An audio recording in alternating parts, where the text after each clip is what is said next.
किताबें बनती हैं पेड़ पौधों से काट के बनेगी, एक और हम भाषण देंगे कि ग्रीनरी बढ़ाओ ग्रीनरी बढ़ाओ, और जितने ये प्राइवेट स्कूल वाले हैं हर साल किताब चेंज कर देंगे कि हमारी कमाई बढ़ जाएगी यहाँ पे। ये क्या मतलब बनता है? आप एक ऐसी किताब रखिए जो लॉन्ग टाइम पे चले। मेडिकल की कौन सी किताब इतनी चेंज हो रही है? हाँ, रिसर्च होता है, वो ऐड हो जाता है, जो भी रिसर्च। ये 7-8 के बच्चों में कौन सा रिसर्च हो रहा है? अरे उनको वही चीज है जो फॉर्मूला है यहाँ पे, कौन सा बड़ा चीज है? मिडिल क्लास इंसान मर जाता है उसका किताब खरीदते खरीदते। किसी स्टेट को देखना है, लॉ एंड ऑर्डर देख लीजिए, पुलिस कितनी हेल्पफुल है, सड़कें कितनी अच्छी हैं। अब जैसे कहते हैं लोग कौन सा राज्य विकास होगा? जिस राज्य में आप 1 घंटे में 100 किलोमीटर डिस्टेंस नहीं तय कर सकते हैं, कभियो विकास नहीं होगा उस जगह का। अब चाहे जितना चिल्लाते रहिए, आपको क्या लगता है साइकिल से विकास करने वाले एंटरप्रेन्योर घूमेंगे? बिल गेट्स आएगा टेम्पू पे बैठ के। कोई कामयाब है तो इसका मतलब ये नहीं कि जो आपसे पीछे है वो आपके लायक नहीं है या आपसे कम जानता है। कभी कभी होता है कि मतलब उसके पीछे वाला बेटर उनसे ज्यादा बेटर जान रहा होता है। एक समय आएगा जब उसको भी लोग जानेंगे। तो थोड़ा बहुत वही कहते हैं कि लगे रहना चाहिए। कामयाबी एक दिन में नहीं मिलती है, लेकिन एक दिन तो जरूर मिलती है। एजुकेशन को एकदम सस्ता करना है। अब मेरे यहाँ जैसे बिहार है, वहाँ से हजारों की संख्या में बच्चे कोटा जाते थे, और कोटा में ना ऐसा हो गया था कि ये बच्चा आया है, लड़का या लड़की, कोई स्टूडेंट, निकाल इससे पैसा निकालो, हॉस्टल मेस ये वो। हम लोगों ने क्या किया कि ना कुआं प्यासा के पास जाए ना प्यासा कुएं के पास आए, जगह जगह कुआं खुदवा दे, जो जहां है वहीं से पानी लो। तो कोटा से जितने टीचर्स थे उन लोगों को हम लोगों ने पटना लाए, एफोर्डेबल बनाए, और आज वही फीस जो कोटा में 2.5 लाख 2 लाख थी, एग्जैक्ट वही टीचर से हम लोग ने पटना में पढ़ा दिया। 2-3 हजार रुपये वो ऑनलाइन दे के पढ़ सकता है, यूपीएससी में भी वही कर सकता है। तो उद्देश्य यही है कि एजुकेशन आसान, सस्ती और समझ में आए सबको। आपके इतने अच्छे विचार हैं। एक बहुत पॉपुलर कोचिंग वाले थे ओझा जी, जो राजनीति में जा चुके हैं। तो क्या लगता है कि खुद जब अकेले बैठते हैं कि क्या मुझे राजनीति में आना चाहिए, क्योंकि आपका अपना फैसला होगा ये भविष्य में? हमको उस समय उतना इंटरेस्ट, आज इन्होंने मना कर दिया राजनीति में नहीं आएंगे। देखिए लोग से झगड़े रहता है अभी तो। हमको तो बिहार गवर्नमेंट में तो हमको पता नहीं, ऐसा लगता है कई नेता इन पे आरोप लगाते हैं कि भैया ये इसलिए कर रहे हैं कि राजनीति में आते हैं, लेकिन ये कह रहे हैं कि भैया नहीं आना चाहेंगे। तो ये क्लियर कर दिया आज इन्होंने, तो क्लियर कर दिया आपने। हमको ये नहीं समझ में आता, जो पूछ रहे होते हैं वो चाहते हैं कि हम लोग आ जाएं या डरते हैं कि ना आए। और इतना तो हम जरूर कहते हैं कि हम लोग को इधर कोई इंटरेस्ट वगैरह नहीं है, और ये कोई राजनीति में जाता है तो छुपके से नहीं जाता है। लेकिन जो अभी के टाइम पे हैं, एट प्रेजेंट जिस तरह से चल रहे हैं, उन लोगों से कहते हैं, रिक्वेस्ट करते हैं कि आप अच्छे से काम करो, वरना किसी दिन ये पढ़े लिखे लोग अगर उधर घूम गए ना, तो उन लोग का हाल, वर्तमान नेताओं का हाल वही हो जाएगा जो नोकिया मोबाइल का हुआ था। वो टकटकाते रहेंगे, वो सांप वाला गेम खेलते खेलते से। बहुत बढ़िया। तो एक फिल्म आई है छावा, पता नहीं आपने देखी है कि नहीं? फिल्म में हमको इतना इंटरेस्ट नहीं है, क्योंकि टीचर है, नहीं देखी है। एक सवाल उठता है, लगातार उठता रहता है कि भैया जितनी जगह मुगलों को, अकबर को या इन राजाओं को मिली, उतनी महाराणा प्रताप, शिवाजी को नहीं मिली। आपको क्या लगता है? आप एक शिक्षक हैं, क्या राय रखते हैं इस पे आप अपनी? ना, हम लोग तो पढ़ाते हैं और हम लोग प्रॉपर रिस्पेक्ट दे के पढ़ाते हैं, ऐसा नहीं है कि नहीं पढ़ाते हैं। प्रॉब्लम थोड़ा सा क्या आता है कि एक रिस्पेक्ट का और जो सिलेबस का बड़ा हिस्सा होना चाहिए वो तो उनको मिलना चाहिए, इस बात पे हम कहते हैं। इंडिया में क्या हुआ था ना कि जो इंटरनल राजा थे उनका ना डिवाइडेशन इतना ज्यादा हो गया था कि महाराष्ट्र के क्षेत्र में ये, आप देखिए हर्षवर्धन के मरने के बाद पूरे भारत को कंट्रोल करने के लिए आपको राजा नहीं मिलेगा। तो जैसे महाराणा प्रताप और राजस्थान के जो शासक थे, उनका योगदान इतिहास में उन्हें जगह नहीं मिलता है, ये दुखद है। लेकिन हम आपको बताते हैं कि मोहम्मद बिन कासिम के आक्रमण के 500 साल बाद तक और राजस्थान के शासकों ने, छतरानियों ने 500 साल तक किसी विदेशी आक्रमणकारी को घुसने नहीं दिया। और जब उनका किला गिरा, राजस्थान के शासकों का किला गिरा, अगले 100 साल में पूरे भारत पे कब्जा हो गया। इतने बहादुर थे वो लोग, तो उनको रिस्पेक्ट तो मिलना चाहिए। तो हम लोग कई बार ना चीजों को कम बहुत बड़ी बात बोली आपने। उनकी आज जो वो लोग भले भगवान नहीं है, ये बात हम मानते हैं कि वो लोग भले भगवान नहीं है, लेकिन उनके कुर्बानी का नतीजा है जो भगवान बचे हुए हैं लोग। आप जैसे कोटा की भी बात कर रहे थे, बच्चे तैयारी करते हैं पेपर की, खूब मन लगा के तैयारी करते हैं, पेपर देते हैं, पास भी कर लेते हैं, फिर खबर आती है जी पेपर लीक हो गया या भर्ती रद्द हो गई। चूंकि आप अभी प्रोटेस्ट भी कर रहे हैं, तो आपको क्या लगता है कि ऐसे बच्चों के साथ कैसे इंसाफ हो सकता है? कई साल उनके खराब हो जाते हैं। क्या लगता है एज ए शिक्षक खान सर को? ये ना सबसे खराब चीज है एजुकेशन में। एजुकेशन सिस्टम का इसको कह दीजिए तो कैंसर है। पेपर का ये जो लीक होना, भर्ती रद्द होना, मतलब आप एक स्टूडेंट की मनोभाव तो हम लोग का अंदाजा आप ऐसे लगाइए कि हम लोग फ्रस्ट्रेट हो जाते हैं कि क्या मन से पढ़ाएं, हम लोग खुशी मनाएं कि पेपर लीक हो गया। जैसे अभी एग्जाम में बीपीएससी में हुआ था, और अभी तो हम लोग सोच रहे हैं कि आज बताएंगे कि देखो बच्चों ये पढ़ाए थे, पेज नंबर इतना पे ये आया ये आया या, तब तक शाम में खबर आ रही है कि पेपर लीक हो गया। अब हम लोग को ये समझ में नहीं आए कि पेपर हम लोग पढ़ाएं, इसकी तारीफ करें कि जिन्होंने पेपर लीक कराया उसको बैठ के गरियाएं। तो हम लोग अब उसको प्रोटेस्ट कर रहे हैं लोग। हमारे पटना में एक जगह है गर्दनी बाग, वहाँ टेंट डाल दिया गया है और वहीं पे नियम है कि यहीं बैठ के गरियाना है आप लोग को। तो वहीं बैठ के हम लोग 2 महीना से 3 महीना से उसको कोस रहे हैं लोग कि भाई तो पेपर लीक काहे करा दिया वहाँ पे। अभी तक कोई नहीं सुन रहा है, मामला सब जुडिस है। नीट में देखिए, एनटीए, नीट में इतनी गड़बड़ी चीज है कि बाहर में आप एमबीबीएस कीजिएगा तो 2 करोड़ 1.5 करोड़, कहीं कहीं 3-3 करोड़, और सरकारी में कीजिएगा तो फ्री। इतना ज्यादा डिफरेंस क्यों हो जाता है? तो अब 2 करोड़ लगा के कोई डॉक्टर बनेगा तो उसको दिख रहा है कि सामने वाला मरीज को डेंगू है, लेकिन कहेगा कि 2 करोड़ रुपया लगाएं, रुक तो बताते हैं 500 का जांच करके लाओ, तो उसको दिख रहा है कि डेंगू है लेकिन वो जांच कराएगा 500 का। तो ये चीजें क्या है ना कि एक जगह से जब गड़बड़ होती है तो हर जगह गड़बड़ हो जाती है। तो इसके लिए ना ये जांच और से कुछ नहीं होता है। हम तो सीधे कहते हैं कि बैठाए पूरी मीडिया के सामने पोलियोग्राफिक टेस्ट और नार्को टेस्ट कराए और जो गड़बड़ पाए बम से उड़ा दे। बहुत बड़ी चीज बोली। अच्छा, प्रधानमंत्री मोदी परीक्षा पे चर्चा करते हैं। आजकल देखने को मिला कि बच्चों में तनाव बहुत ज़्यादा हो जा रहा है। सोशल मीडिया का ज़माना, एक दूसरे से कंपैरिजन करते हैं पेरेंट्स। ऐसे पेरेंट्स को क्या कहना चाहेंगे जो बच्चों पे अत्यधिक दबाव बनाते हैं, जिनके चलते बच्चे प्रेशर में आ जाते हैं? आपके पास ऐसे कई हज़ारों बच्चे आते होंगे, बताइए ज़रा। देखिए, प्रेशर बनाने से नहीं होता, ऐसे पेरेंट्स को भी कहते हैं। आप अपने घोड़ा को अगर मान के चलिए रेस लगाना है, घोड़ा पाला है कोई, तो उसको खिलाइए पिलाइए अच्छा से, कि बिना खिलाए पिलाए रेस में लाए मार डंटा मार रहे हो, क्या दौड़ेगा? उसको दौड़ने से पहले उसका ख्याल तो रखिए। उसी तरह आपके बच्चे हैं, आप एक बार कॉपी खोल के नहीं देखे कि वो क्या पढ़ा है। गार्जियन लोग एक को लगता है एक ट्यूशन का एक कोचिंग लगा देंगे, एक ट्यूशन लगा देंगे, मेरा काम खत्म। तो ये भी तो गलत है। पढ़ाई में अगर इंटरेस्ट है तो दुनिया का कोई इंसान पढ़ाई से नहीं भाग सकता है। तो इंटरेस्ट जगाना जरूरी है। वो कहते नहीं तुम पढ़, हम कहते छोड़ना इसको, उसको इंटरेस्ट जगाइए। अगर उसको इंटरेस्ट जग जाएगा ना तो आप उसको खाना भी दीजिएगा तो कहेगा कि नहीं एक क्वेश्चन और लगा देते हैं तब जाके खाना खाएंगे। तो उल्टा सिस्टम लेके चल रहे हैं लोग।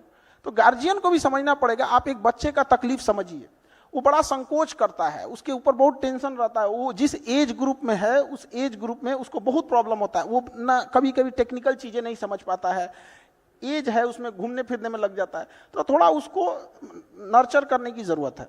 आपके पास हजारों स्टूडेंट्स अभी तक क्लासें आप ले चुके हैं, कुछ ऐसा किस्सा सुनाइए जिसमें आपके पास कोई बच्चा कुछ ऐसा सामान ले आया हो। जैसे आप, मैंने सुना कई एक बार बंदूक ले आया था बच्चा, आपके लिए नहीं लाया था, किसी और वजह से लाया था। बताइए जरा क्या था वो आई कार्ड चेक होता है क्लास में, तो क्योंकि ना विदाउट आई कार्ड वाले को हम लोग अलाउ कर देंगे तो फिर तो बदमाशी करके भाग जाएगा तो पता ही नहीं चलेगा। तो ऐसे चेक हो रहा था आई कार्ड, तो उसके पास था नहीं। कहा कि भाई जो चेक कर रहा था उसका, भाई मेरे पास आई कार्ड है, लाए नहीं, आज हमको बहुत जरूरी काम है। तो कहा क्या काम है? तो उलझ गया उससे। तो उसका ना यहाँ पे शर्ट उठा तो तमंचा रखा हुआ था तो कह रहा है कि तमंचा लेके रखा। तो डर गया बेचारा कि भाई हम इसका आई कार्ड क्या चेक करेंगे, तो तमंचा लेके घूम रहा है। तो आपस में बात किए सब, तो कह रहा है कि देखो अभी छोड़ा, एक तो 11-12 बजे झगड़ा होने वाला है, तो सोचे कि उसे पहले क्लास कर लेते हैं, सुबह वाला क्लास कर लेंगे बाद में। सोचिए झगड़ा करने से भी पहले उसको चिंता था कि क्लास कर लेना है। तो इस टाइप के भी कुछ आ जाते हैं। तो ऐसे स्टूडेंट्स को भी आप कैसे मैनेज करते हैं? मतलब जो ऐसे दिमाग वाले लोग हैं, कैसे पढ़ाते हैं जीएस उनको? वो तो बैठ के पढ़ाई कर रहा है, उससे हमको मतलब नहीं रहता। वो तो पढ़ाई में एकदम उन लोग को ऐसा नहीं रहता है। लेकिन कुछ ये तो माँ बाप का परवरिश का चीज होता है कि आखिर अगर ऐसे बच्चे हैं तो अल्टीमेटली उन्हीं का लॉस होता है।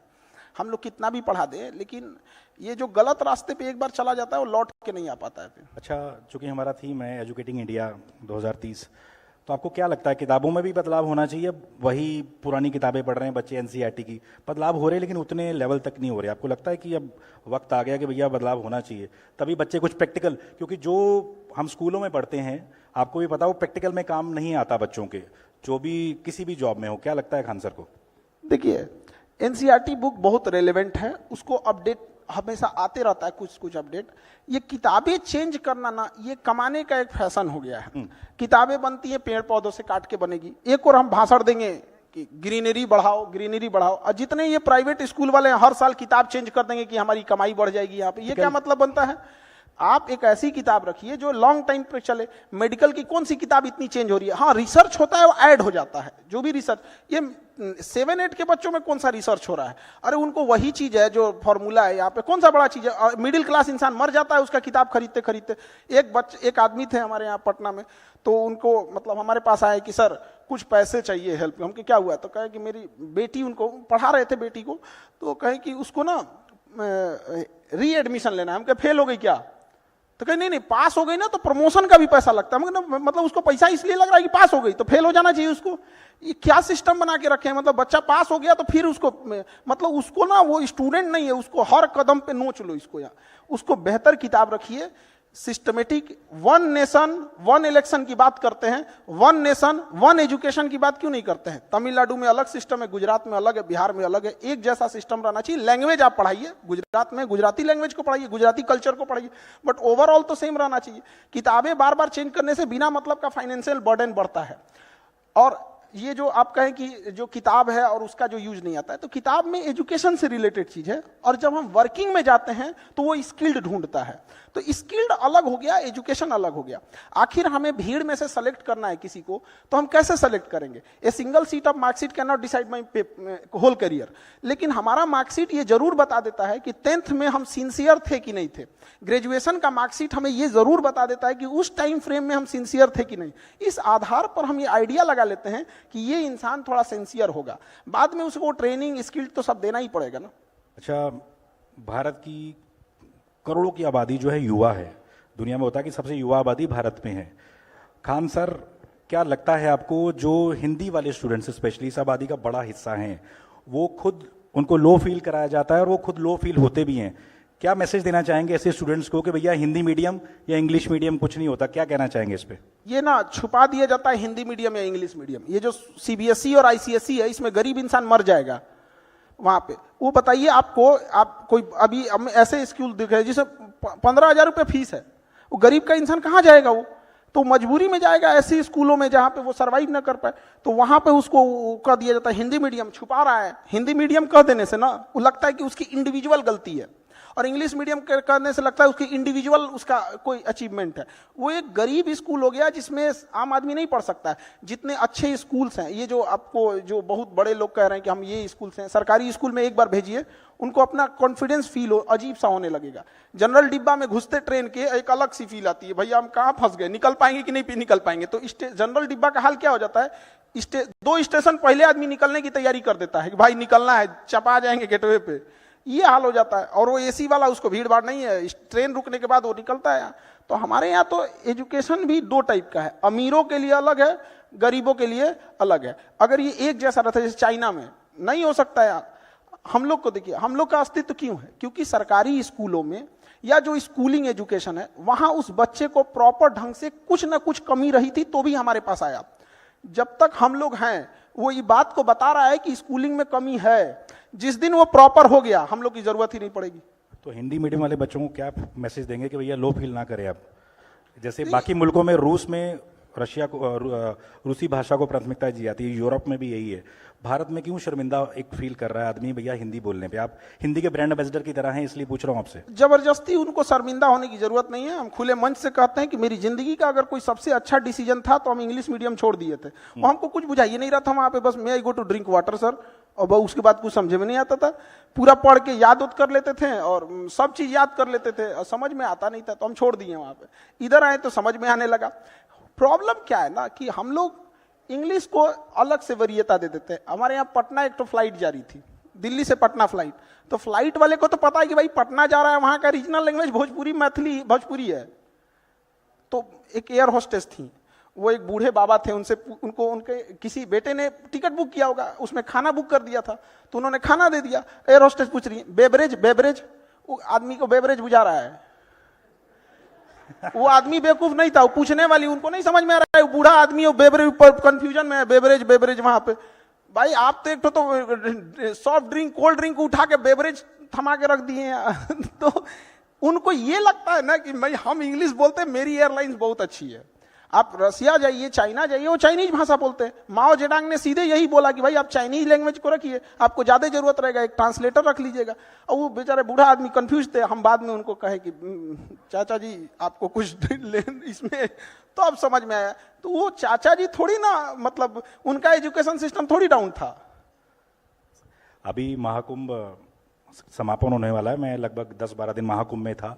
बिहार के बहुत लोग हमें वहां पे मिले, सैकड़ों लोग मिले। उनका कहना था कि हमें भी योगी जैसा सीएम चाहिए। खान सर बिहार से आए हैं, क्या लगता है आपको? अब ये तो लोकतंत्र है, सबका डिसीजन है। वो इस बार कुंभ का मैंने इतने ज्यादा क्राउड गए थे लोग वहां पर, तो क्राउड ओवर क्राउड हो जाने की वजह से 2-4 मिस यहाँ पे घटना जो हो गई यहाँ पे, उसके बाद वीवीआईपी कल्चर को जैसे खत्म किया गया, सारी चीजें ऑन द स्पॉट आ गई यहाँ पर। तो अपना वहां का मैनेजमेंट है और हर स्टेट का अपना अपना अलग मैनेजमेंट है। अब जैसे कोई जरूरी नहीं कि सब जगह का एक ही जैसा हो जाएगी, लेकिन ये एक चीज है कि योगी जी में जो स्टिक ऑफ लॉ है कि भाई अगर गड़बड़ी करेंगे तो भाई मीडिया रहे चाहे कुछ रहे, कुछ भी हो सकता है। तो ये वाला चीज ना लोगों को थोड़ा सा प्रभावित जरूर करता है। लॉ एंड ऑर्डर पे जो आप कह रहे हैं वो काम बिल्कुल, लॉ एंड ऑर्डर तो जरूरी है ना। किसी को अब डर ही लगने लगेगा तो काम कहां से कर पाएगा। सिक्योरिटी बहुत जरूरी है, रेलवे इंफ्रास्ट्रक्चर बहुत जरूरी। हम लोग क्या देखते हैं, अगर कोई इंसान बीमार पड़ा है तो क्या चेक करते हैं, उसका ब्लड टेस्ट कर लिए, यूरिन टेस्ट कर दिए, ईसीजी कर दिए, तभी ना आदमी पता करता है कि इसको क्या प्रॉब्लम है। किसी स्टेट को देखना है, लॉ एंड ऑर्डर देख लीजिए, पुलिस कितनी हेल्पफुल है, सड़कें कितनी अच्छी हैं। अब जैसे कहते हैं लोग कौन सा राज्य विकास होगा, जिस राज्य में आप 1 घंटे में 100 किलोमीटर डिस्टेंस नहीं तय कर सकते हैं, कभियो विकास नहीं होगा उस जगह का। अब चाहे जितनो चिल्लाते रहिए, आपको क्या लगता है साइकिल से विकास करने वाले एंटरप्रेन्योर घूमेंगे? बिल गेट्स आएगा टेम्पू पे बैठ के। बहुत बढ़िया। चलिए, क्योंकि जनता की पुरजोर मांग थी कि रैपिड फायर भी किया जाए खान सर से, क्योंकि इनकी बातें जो हैं किसी को बोर नहीं कर सकते, भले 1 घंटा बोलते रहे। बिहार में कुछ महीनों में चुनाव है, अगला सीएम किसको देखते हैं, नीतीश, तेजस्वी या प्रशांत किशोर? देखिए, ये पॉलिटिकल क्वेश्चन आप हम लोग से काहे पूछते हैं? ये अब मेरे देखने से, अपने से सोच के देखिए, मेरा देखने से कोई सीएम नहीं बन सकता। मेरा एक इंडिविजुअल सिंगल वोट है। इसको बदल देते हैं। सबसे पॉपुलर कौन आपको लगता है इन सब में? सबसे पॉपुलर या आपका फेवरेट नेता कौन है? नीतीश कुमार, प्रशांत किशोर? काफी मेहनत कर रहे हैं आजकल। सबकी अलग अलग रिस्पॉन्सिबिलिटी है। देखिए, नीतीश कुमार को जिस हालत में बिहार मिला था ना, गढ़ा में मिला था, गढ़ा में, जिसपे कोई बिल्डिंग नहीं बना सकता है। पहले उसको आप जैसे एक जमीन खरीदिए, कोई समतल जमीन खरीदिए, कोई गड्ढा में का खरीदिए, समतल वाला तुरंत बिल्डिंग बना देगा। तो उत्तर प्रदेश एक समतल जमीन थी, फटाफट काम होने लगा। और बिहार गढ़ा में मिला था, तो उन्होंने इस इंफ्रास्ट्रक्चर, बिजली, लॉ एंड ऑर्डर, सोशल, इसको सुधारते सुधारते परेशान हो गए। लालू यादव को जब मिला था ना, तो ऐसा स्थिति में बिहार मिला था कि कुछ ऐसे जगह थे जहां पूरे गांव के बाहर 1-2 आदमी लाठी लेके खड़ा हो जाता था, कहता था कि तोरा वोट डालने नहीं जाना है, अब पूरा गांव अंदर रह जाता था। वो इंसान इंटरप्रेन्योर देखेंगे। तो हर इंसान का चैलेंज अलग अलग है। जिनको जहां मिला, वही उन लालू यादव को रेलवे मिला, रेलवे को फायदा में दिखा दिए। अब लोगों ने कहा कि कबाड़ बेच दिए। दुनिया का कौन आदमी कबाड़ घरे में रखता है? ये बड़ा तो अच्छे ना किए। खान सर ने बड़ा स्मार्टली लालू जी की भी तारीफ कर दी और नीतीश जी को भी खुश कर दिया, क्योंकि बिहार में दुकान चलानी है भैया।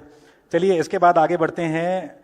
खान सर की टीचिंग फिलॉसफी, एक शब्द में आप जो टीचिंग कराते हैं उसको अगर क्लास में बैठ के उसको समझ में नहीं आया तो स्टूडेंट की गलती नहीं, टीचर की गलती है। बहुत बढ़िया, बहुत बढ़िया।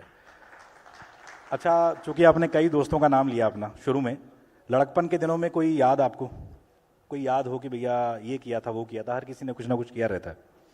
बचपन में तो हम लोग के टाइम पे मोबाइल वोबाइल था नहीं, तो दिन भर तो आदमी बदमाशी करता था उसमें। अब याद के डेली एक तो नया नया कहानी रहता था बचपन में, कौन ध्यान रहता है इतना। मतलब बचपन में तो हमको लगता है कि जिस आंधी में मौसम विभाग चेतावनी जारी करता था कि घर से ना निकलिए, उस आंधी में हम लोग टिकोरा बीनने जाते थे। आम का जो छोटा वाला आम होता है ना, उसको टिकोरा बोला जाता है हमारे यहाँ, तो उसमें हम लोग तो बचपन में तो आदमी बदमाशी करते रहता था। अच्छा, आप टीचर ना होते तो क्या होते? हमको तो फौज में जाना था। टीचर ना होते तो हमको एक किसानों के लिए, और हम भी अभी बताते हैं बहुत दिन टीचिंग नहीं करेंगे, हमको किसानों के लिए वर्क करना है। किसानों की 3-4 महत्वपूर्ण समस्या है। उसकी एक, फसल का उत्पादन कम है। दूसरा क्या है, उसका फसल अगर उत्पादन हो गया तो कीड़ा खा जाते हैं सब। और उस तीसरा क्या है कि अगर नहीं खाया तो बेचने जाएगा तो उसके फसल की सेल्फ लाइफ कम होती है, तो कोल्ड चेन नेटवर्क नहीं है। उसको अगर शाम में अपनी सब्जी बेचने गया है तो शाम 4 बजे तक ही उसको अच्छा भाव मिलेगा। बाकी समाज गिद्ध की तरह लोग देखते होंगे कि शाम होगा तो बेच के जाएगा, क्योंकि उसके यहाँ कोल्ड स्टोरेज का चेन नहीं है। आप 3 सिस्टम देखिए, किसान को आप 5 किलो का जो अनाज का है, ये देखिए, ये एक अच्छी योजना है और समाज का एक बड़ा हिस्सा उससे प्रभावित हो रहा है, उसका वो एहसानमंद है। लेकिन हमें एक ये भी सोचना पड़ेगा कि हम अभी भी कहां पर हैं। तो उनका योजना में हम संदेह नहीं कर रहे हैं, बहुत अच्छी योजना है, लेकिन ये जो 3 चीज है किसानों के लिए, एक किसान को बताइए अगर मेहनत से उत्पादन किया, हमारे यहाँ समस्तीपुर एक जगह है, वहां गोभी उत्पादन हुआ, 1 रुपया किलो बिका गोभी, 1 रुपया, जबकि दुबई में बिक रहा था 250। बताइए एक किसान दुबई भेजेगा कि जो सिस्टम बैठा हुआ है वो भेजेगा?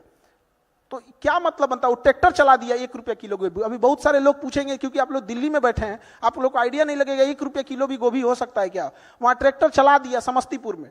तो बहुत समस्या है, आप कभी उसके ऊपर देख के देखिए। इस देश में सबसे ज्यादा अगर किसी के पास कलेजा और बहादुर हैं सब ना, तो इस देश के किसान हैं सब। यहाँ हम लोग का ना एक मोबाइल छूट जाएगा ना तो धक धक होने लगा, कहाँ मोबाइल हुआ छूट गया। वो 6 महीने तक अपनी फसल पूरे खेत में छोड़ के आता है, कभी आग लग जाता है, कभी कुछ हो जाता है, कभी कुछ हो जाता है, कोई उसको पूछने वाला नहीं होता।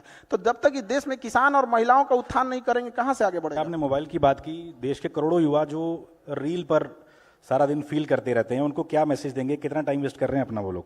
रील देखने से अच्छा है अपनी काम की चीजें देखिए। अगर आपको 2 घंटा मोबाइल चलाना है तो 2 घंटा की जगह 3 घंटा चलाओ, लेकिन आप स्पेसिफिक देखो। अगर आपको कोई मूवी देखनी है तो मूवी देखो। ये रील का मतलब क्या हो गया? अजनबी से मिलते जा रहा है, उसको खुद नहीं पता है कि इसके नीचे क्या करके स्क्रॉल करके आएगा, तो वो उससे कोई उसका याद नहीं होगा। जितनी छोटी छोटी चीजों को हम देखेंगे हमारी मेमोरी कमजोर होते जाएगी। तो ये इसके मेमोरी पे चीजों पे बहुत ज्यादा हो रहा है, क्योंकि रील देखने के बाद ना हम उसे रिकॉल नहीं कर पाते। मेमोरी तेज कैसे होता है? जब हम किसी चीजों को बार बार रिकॉल करते हैं। तो अगर उस रील की जगह मूवी भी देख लेगा ना तो उसको रिकॉल आएगा, कोई डायलॉग याद आएगा, कोई इमोशनल सीन, कोई गाना, कुछ ना कुछ याद आएगा। रील में उसको कुछ नहीं याद आता है। आप ऐसे समझिए कि हमारा दिमाग कितना शॉर्ट कर दिया है ये सोशल मीडिया ने, कि 20 सेकंड के रील पे भी ना ऊपर लिखा होता है वेट फॉर इंड। 20 सेकंड के रीलवा पे लिखा है इंड के लिए इंतजार करो। बाप रे बाप। अच्छा, काफी लोगों का सवाल था कि हजारों स्टूडेंट्स आपसे करंट अफेयर पढ़ते हैं, खान सर अपडेट होने के लिए क्या क्या पढ़ते हैं? वो कोई एक सोर्स से हम लोग नहीं पढ़ सकते हैं, कहीं कहीं जहां जहां से मिल जाता है आदमी वहां से उठा के पढ़ लिया। जैसे अमेरिका के बारे में पढ़ना है तो हम इंडियन न्यूज को पढ़ेंगे तो वो इंडियन एस्पेक्ट्स में दिखाएगा, बट वही अगर हम गार्जियन न्यूयॉर्क टाइम्स देख लेंगे तो वहां के हिसाब से दिखाएगा। और धीरे धीरे चीजें आदत हो जाती है। न्यूज में होता क्या चीज है, मतलब एक मेन चीज होती है, उसको घुमा फिरा के होते रहता है। अच्छा, कोई एक चीज जो आपको लगता है आज के स्टूडेंट्स को पता होनी ही चाहिए? कोई एक चीज? बहुत चीज पता होना चाहिए, एक चीज से क्या चीज हो जाएगा उसका। लेकिन हाँ, एक चीज मतलब हम ये जरूर कहेंगे कि जो स्टूडेंट के अंदर ये चीज होती है ना कि हम इसको बाद में पढ़ लेंगे, बाद में रिवीजन कर लेंगे, हम अच्छे से इसे फेयर कर लेंगे, टाइम टेबल बना देंगे, इस सबको बहुत दिक्कत होने वाला आगे जाके। अभी नहीं तो कभी नहीं है। जो आज करेगा वही कर सकता है, और बहुत परफेक्ट के चक्कर में नहीं पढ़िएगा। स्टूडेंट सबको देखते हैं एक बार फेयर करेंगे, एक बार रफ, कुछ नहीं मिला, पढ़ना चालू करो चाहे जैसे भी। टेबल सजाएगा, पानी बोतल रखेगा, फिर उसको पानी पिएगा, नमकीन खाएगा, पढ़ने से पहले फिर वॉशरूम जाएगा, फिर पानी पिएगा, पगला गया। बैठ जहां पढ़ना है पढ़ वहीं पे। अच्छा, कोई आप स्टूडेंट्स की बात कर रहे हैं, सबसे अतरंगी सवाल जो किसी स्टूडेंट ने आज तक आपसे पूछा हो, कुछ याद हो आपको कोई किस्सा, किसी स्टूडेंट का सवाल? डेली 2-4 ठो अतरंगी आते ही रहता है सब यहाँ पे। फिलहाल का एक बार हम ज्योग्राफी पढ़ा रहे थे, नर्मदा नदी, गंगा नदी, तो एक स्टूडेंट आया, कहा कि सर ये नर्मदा नदी 2 नदी है क्या? हम कहे नहीं तो। सर नाम देखिए ना, नर और मादा। हम कह रहे भाई साहब तू पागल कर देगा अभी 1-2 दिन पहले। तो हमेशा कुछ ना कुछ इस टाइप का आते रहेंगे। अच्छा, खान सर सबको डर लगता है, आपका सबसे बड़ा डर क्या है? किसी चीज से डर लगता है खान सर को? अलग अलग फील्ड में डर होता है, जैसे एक कोई चीज का डर नहीं होता। जैसे मान के चलिए एजुकेशन में एक चीज का ये लगता है कि जिस हिसाब से धांधली हो रही है, सीटों का कहां से कहां सीट कौन किसको बेच दिया जाएगा, तो डर इस बात का लगता है कि उन बच्चों का क्या होगा। हम तो यहाँ लड़ते रह गए कि भाई वो होगा, अब यहाँ पे जिसको कंट्रोल करना है वो कंट्रोल ही नहीं कर रहा है। हम तो इसी भरोसे बैठे हैं कि बीपीएससी हो जाए, यूपीएससी हो जाए, एसएससी हो, रेलवे हो, एनटीए हो, ये सीटों को रिजर्व रखे, मजबूती से रखे, और हम बच्चों को पढ़ाएंगे और ये लोग करेंगे। अब पता चला हम यहाँ बच्चों को पढ़ाते हैं, इधर धांधी हो जाते, मैं किसके लिए सजू, मेरा पिया आनहर है। अच्छा 10 साल बाद खान सर, तालियां बज रही हैं अभी। अच्छा 10 साल बाद खान सर खुद को कहाँ देखते हैं? क्या क्या सपना है आपका जो आप सच करना चाहते हैं? हम लोग प्रेजेंट में जीते हैं, 10 साल बाद जिंदगी कहाँ होगी आज से 10 साल पहले किसी को नहीं पता था 2015 में कि 2025 में क्या हो जाएगा। तो बहुत ज्यादा का प्रोजेक्शन नहीं होना चाहिए। हमको बस इतना लगता है कि हाँ, इतना जरूर कहना चाहते हैं कि एजुकेशन आज से 10 साल बाद भी कोई ये बात जरूर याद रखेगा कि कोई इंसान था जिसने एजुकेशन के लिए हमेशा के लिए लड़ते रह गए, चाहे जितना बड़ा ऑफर हो जाए, चाहे कुछ भी हो जाए, एजुकेशन के लिए हमेशा बच्चों के लिए लड़े थे। आज भी गवर्नमेंट से लड़ना कितना टफ होता है तो आप लोग को तो यहाँ देखते होंगे, वहां पे बच्चों के लिए तो लड़ते लड़ते आदमी तो हमेशा उन्हीं के लिए रहेगा। अच्छा आपको लगता है कि भारत को जो रिस्पेक्ट अब दी जा रही है पहले नहीं मिलती थी, चूंकि आप टीचर हैं, क्या लगता है कि दुनिया में अब ज्यादा भारतीय पासपोर्ट की धाक बढ़ी है पहले से? पासपोर्ट का तो उतना नहीं कर सकते। एक चीज हम लोग को समझना पड़ेगा, ये जो अंग्रेज है सब ना, या दुनिया जो भी है, तो ये हम लोग का इतना बड़ा मार्केट है, 140 करोड़ लोग हैं कि डरेंगे तो इनके बाप। नहीं तो जिस दिन हम लोग बहिष्कार कर देंगे ना, अभी हम लोग डरा नहीं पाए हैं, अभी वो खुदे डर रहा है। हम लोग डराना चालू नहीं किए हैं। आज अगर हम अपना एंड्रॉइड बनाएं, अपना गूगल बनाएं, अपना फेसबुक बनाएं, तब उनको असली डर समझ में आएगा। अभी वो अपने से डर रहे थे कि भाई ये किसी दिन कुछ कर देगा यहाँ। और दूसरी बात कि भारत का जो छवि बढ़ा है वो ऑब्वियस भी बात बढ़ा है, लेकिन एक चीज और गौर करना पड़ेगा। आज से 10 साल पहले, 15 साल पहले किसी के पास इतना मोबाइल नहीं था जिसे पता चले कि रूस में प्रधानमंत्री का कैसे स्वागत हुआ, कैसे नहीं हुआ।